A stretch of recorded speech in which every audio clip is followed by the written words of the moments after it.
Okay, my name is Wayne Broom. I'm the chairman of the board here with the North Carolina Aviation Museum Hall of Fame.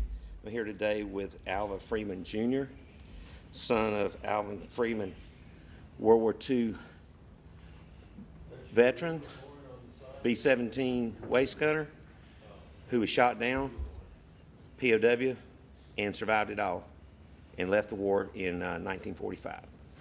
So Mr. Freeman contacted us, wanted to donate his uniform in memory of his father, and since this is Memorial Day weekend, we wanted to accept it and do a presentation. So Alvin, on behalf of the North Carolina Aviation Museum Hall of Fame, we're going to present you with this certificate of appreciation for your father, Tech Sergeant Alvin Freeman, World War II POW. Thank you very much, I certainly appreciate it. Well, thank I'm you. glad to bring that up to you and be able to display it here. Well, we're certainly glad to have it. He did some great things, but there's a lot of people did a lot of great things. Well, that's exactly right. It, like we said earlier, that was a different generation. Yes, that was a different generation. Do you know much about when he went in and what he did, and anything about his training and his missions or anything? Not a whole lot. He was trained in Texas as a waist gunner, engine mechanic. He never would talk about it much when he was young, when I was young. Yeah. I'm ashamed to say that my grandkids probably learned more than I did about it. But he was quiet. Of course, a lot of them were at that time. Yeah. But he flew in France, flew over the Battle of the Bulge, bombed over that, and then in Germany at the end of the war. He was only in there about 2 years. Right. The last few months was spent as a prisoner. And Do you know anything about his experience as a prisoner? no, he said the funniest thing I remember him telling me was they started running short on food because the Germans didn't have much left, and they found out that they'd been feeding them their horses. So they had been feeding the prisoners the horses, and they didn't know it. Yeah. Well, I heard it was pretty good if you needed it. I asked him what it tastes like, and he said it tastes like beef, but a little sweeter. Beef, but sweeter. That's pretty good. This is probably not politically correct. I'm sorry. Well, we're speaking very frankly here.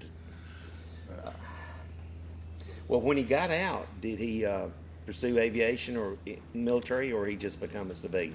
No, he just become a civilian and farmed. Later, went to electrical school and become an electrician and plumber. Wired a lot of houses for the first time. Right.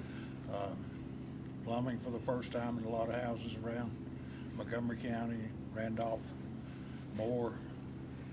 I guess in that time, a lot of the houses probably that existed weren't wired. Wow. But in that was the old knob and tube Right. I remember wiring that, yeah.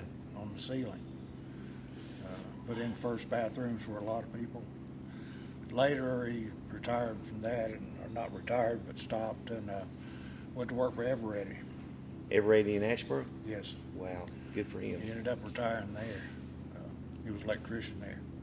What do you think he would say if he was able to look at the way things are now compared to how when he was a young man and joined or got drafted? Well, he probably look at it like we do today. Boy, we have really seemed to have gone downhill, and he probably felt that way at this age when he was there. But they freed the world, basically, and they did a good job. They did a very good job. We've come a long way. Well, do you have anything else you'd like to say or comment? Not really. Just glad to have this displayed here, and hope some people get enjoyment out of it like I've had over the last few years. And That's it, huh? that's it. Well, before we go, I was thinking that those guys were very special, and we want to make sure that they're properly honored. So we're creating a special place for the World War II vets and he will be definitely displayed prominently in the World War II area. Thank you. Super. Thank you.